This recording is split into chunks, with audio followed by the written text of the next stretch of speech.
Окружная администрация предупреждает о земельном мошенничестве.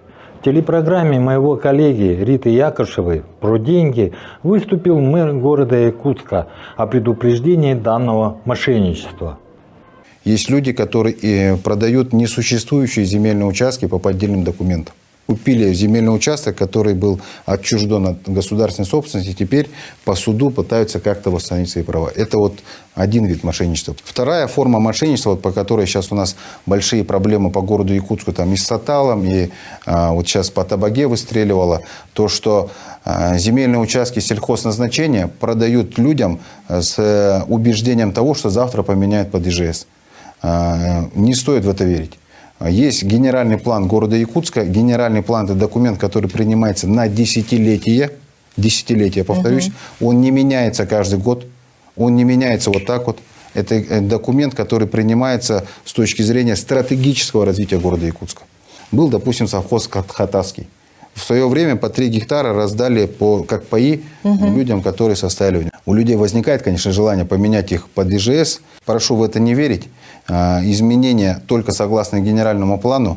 Покупая участок на сельхозке, это не запрещено. Вы можете быть обладателем сельхозземельного участка, только вы не имеете права строить на нем жилье, жилой дом. Вы не получите документы, соответствующие это разрешение на строительство, разрешение на ввод и, соответственно, легально не зарегистрируете свой дом.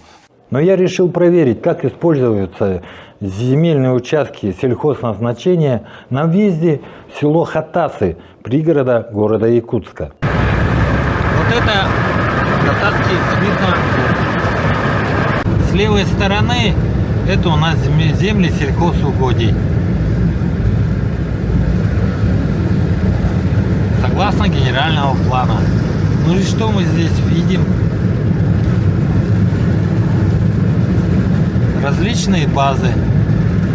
Дальше смотрим. Земли сельхозугодий. Как видите, все застроено. Вот у нас пост ГАИ, как видим. И что мы здесь видим? Земля тоже сельхозугодий. Но мы пока видим, что принцип один. Кому-то можно, кому-то нельзя. И если руководствоваться этому принципу, то борьба с мошенничеством в сфере земельных участков достаточно будет затруднена. С вами был Олег Желнин. До скорой встречи.